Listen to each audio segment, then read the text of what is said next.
which we're doing very well. There'll be a meeting on that tomorrow in Doha, and they're going to Qatar. I think they've already left, or they're just about getting ready to leave. So we'll see how that goes. But we're doing very well on that front. But the meeting in Doha is going to be perhaps important, perhaps not. We're going to find out.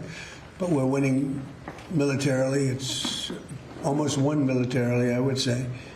And it's really very simple. It's the denuclearization of Iran. We don't want them to have a nuclear weapon, and they're not going to have a nuclear weapon. And they've agreed to that, in all fairness. This is something that's very exciting to me. And if you bring the bill, and I'm going to let Lee explain exactly what it means, but it means a lot to people that own vehicles, cars in particular, but cars and anything else.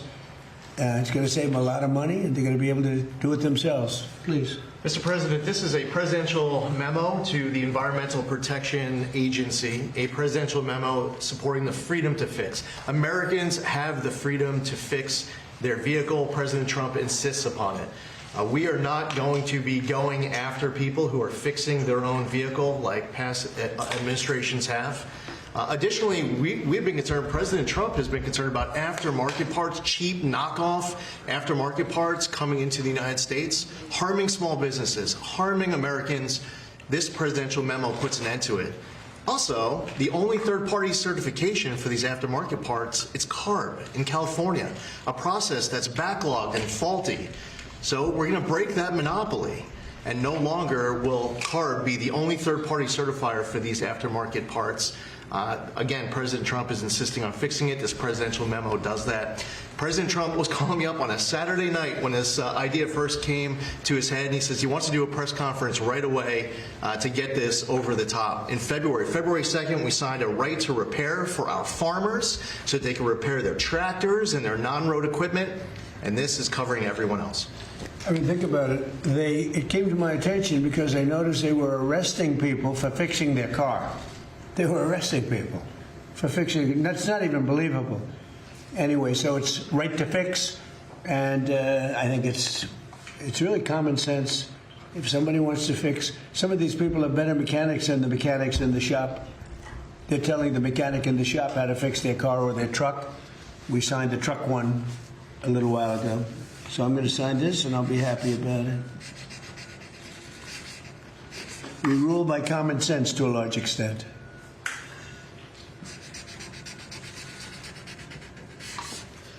All right, Lee, good job. Thank you. Thank you, sir. Okay. Can you imagine that? They want to put you in jail if you fix your car. Thank you, man. Do you have any questions? Mr. President, what do you make of the Supreme Court ruling today in regards to the mail-in ballots, and what comes next for the SAVE Act after today's ruling? Well, because of the mail-in ballot ruling, which was a little bit surprising, gives people more time to vote illegally, let's say. But the SAVE Act is even more important, and that's the right to, you have to be a citizen of our country. Okay, you have to show you're a citizen of our country, called citizenship. Voter ID by photo voter ID, and no mail-in ballots unless you're in the military, disabled, you're ill, or you're away, or even on a vacation. We're being very open about it. It's pretty easy. And we'll have honest elections. But the ruling, which a lot of people were waiting for, that was a ruling that was, I think it was very detrimental to honest elections. But it is what it is. Basically, they're keeping it a little bit the way it is now. They may have a little bit of a restriction on based on the wording. About firing the parliamentarian. And then you have the very important one, the Slaughter case, which we'll talk about if you ask that question. But the parliamentarian, what were you asking about? Yeah, have you talked with Thune about? I have. No, I can't imagine why you'd keep a woman that was put there by Harry Reid and Barack Hussein Obama. I cannot understand it. The leader has the right to fire the person at will and put somebody else there. That would be, because we get so many negative rulings from her, the parliamentarian. She's been there for years, and she was put there by Harry Reid and Barack Hussein Obama. Harry Reid was a bad guy, and he was the leader, and he put her. and the Speaker has the right to immediately fire her and put somebody else there. And it's not even believable that she's still there. She's obviously a good politician or something. Mr. President, a question on the Slaughter case. The Supreme Court just affirmed your right to fire the heads of independent agencies. Should we expect more firings as a result of this ruling? I don't think so. It gives me the right, and not me, it gives a president the right to do what the president should have the right to do. And it's very interesting. It's a big ruling. It's been going on for almost 100 years. They've been working on this, and that it comes down at my term is a very great honor. But it bestows additional powers, or maybe the same power, on the president. The president has the right to do this, and that has to do with a lot of agencies all throughout the system. So it's considered, the biggest of the group. And I can understand that this has been going on for almost 100 years. They've been waiting for this decision. Yes. Thank you, Mr. President. You were posting about how important it is to get the Save America Act passed. Who do you see as the biggest hurdle to getting this across the finish line? Well, it's held up in the Senate. And frankly, if you terminated the filibuster, you just need 50 votes, and we have 53. And then you have JD. So the Democrats are going to terminate the filibuster. But if you did reconciliation, you could do it with 50 votes. I mean, the best would be to terminate the filibuster, but for some reason, but you have the same basic people. But even Rand Paul is in favor of the Save America Act, if you can believe it. Think of it. Rand Paul is strongly in favor. He's fighting for it. So that's good news. But you would have Lisa Murkowski always against things like this. Nobody knows why. I think I know why. But you have Lisa Murkowski, you have Susan Collins, you have Tillis is against, and he's not in office because of me, so he holds me, because I wouldn't endorse him. I think you have Senator Cassidy against it, too. I think he supports it this time. And I think you have Mitch McConnell against it, too. Mitch McConnell, Are there any who's very Democrats disloyal to John Thune. John Thune was a very good person for him. I mean, he was a very loyal person, and Mitch McConnell's against him almost all the time because he's angry, I guess, probably at me. Mr. President, Yeah. What about Democrats, Mr. President? Are there any you could think you could change their minds on it? Democrats should do it too. I mean, you'll probably get one Democrat who's, a common sense Democrat, who that is. And everybody should vote for this. This is the Save America Act. Voter ID with photo, ideally, but voter ID, proof of citizenship, and no mail-in ballots, which is, to my way of thinking, maybe the most important of all because it's so corrupt. But you have exceptions if you're away, exceptions for the military, they're deployed, exception, illness, disability, you have exceptions, strong exceptions. But the cheating on the ballots, the mail-in ballots, Jimmy Carter said it a long time ago. He said you can't have mail-in ballots. He headed up a committee with Scoop Jackson and others, all respected. And he actually, I think it was Jimmy Carter's finest moment, not doing president, but he headed up a committee and he said, he came out with a strong conclusion that if you do mail-in ballots, there's going to be cheating. France gave it up. We're the only country in the world that does this type of mail-in ballot. There's no other country in the world. You know why? They tried it and it was totally dishonest. And it's really dishonest. So we shouldn't do mail-in ballots. So it's not too much to ask for voter ID, proof of citizenship, and no mail-in ballots. And you have honest elections.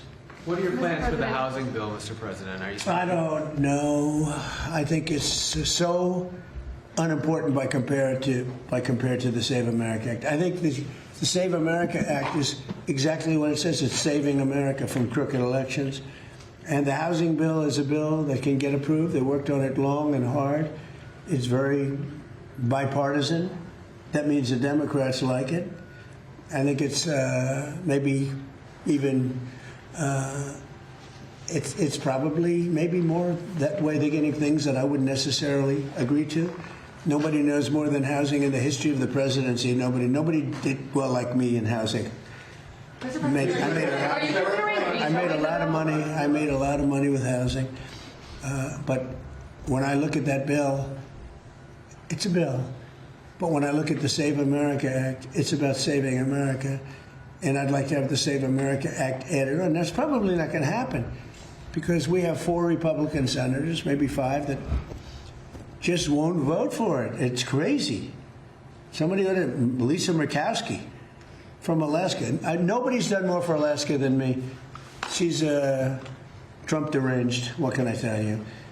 But those 4 or 5 people that I mentioned should vote. How do you vote against Save America? How do you vote against it? How do you vote against voter identification or proof of citizenship? The only people that would vote against that are people that are going to cheat in an election. The Democrats need it because their policy is so bad. They want open borders. They want high taxes. They want terrible medical, anything medical. I'm the one that did favored nations. I'm reducing drug prices by 200, 300, 400%. Nobody even talks about it. The news doesn't talk about it.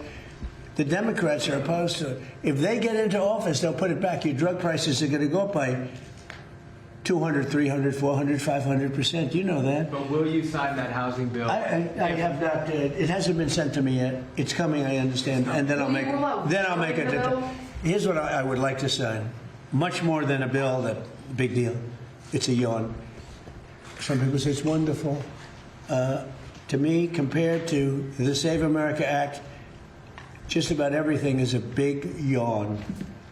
And Mr. President, on citizenship. Birthright citizenship is next. What are your thoughts? Birthright citizenship. What are your thoughts? And will you accept it if it rules against you? Well, I guess I have to accept it's the Supreme Court, so I'll accept. I think it's very bad for our nation. We're the only nation that does it. No other nation does that birthright citizenship. No, not even close. Some did it, they ended it. It's tremendously destructive. It's extremely costly. I don't know, it's up to them. But in terms of for the good of the country, it would be great if they didn't allow it. It would be great, but I can't tell you. The Slaughter case was the big case today. That was really a big case because it gave strength to presidents and strength to the presidency, a very important case. It's been going on for almost 100 years, think of that, and this was the ruling that really topped everything by a lot today. Yeah. Mr. President, Zohran Mamdani said in an interview this week that he was open to being the poster child for socialist candidates. Are you worried about more socialist candidates across the United States? I think it's a big threat to our nation, actually, because it's not socialism, it's really communism. They use the word social democrat because it sounds so nice, but it's really communism you're talking about. I think it's the biggest threat to our nation there is, maybe since our founding. That includes World War I, World War II, September 11th. It includes the Pearl Harbor attack. I think this is the biggest threat to our nation. People will smile when I say that, but the smart people are going to say, you know, he's probably right. It's basically introducing communism into the United States of America. There's never been anything so dangerous. Thank you very much, everybody. Thank you, guys. Thank you, guys. Thank you, guys. Okay. Be sure to like and subscribe for all the Fox News latest on YouTube and catch full shows streaming now on Fox One.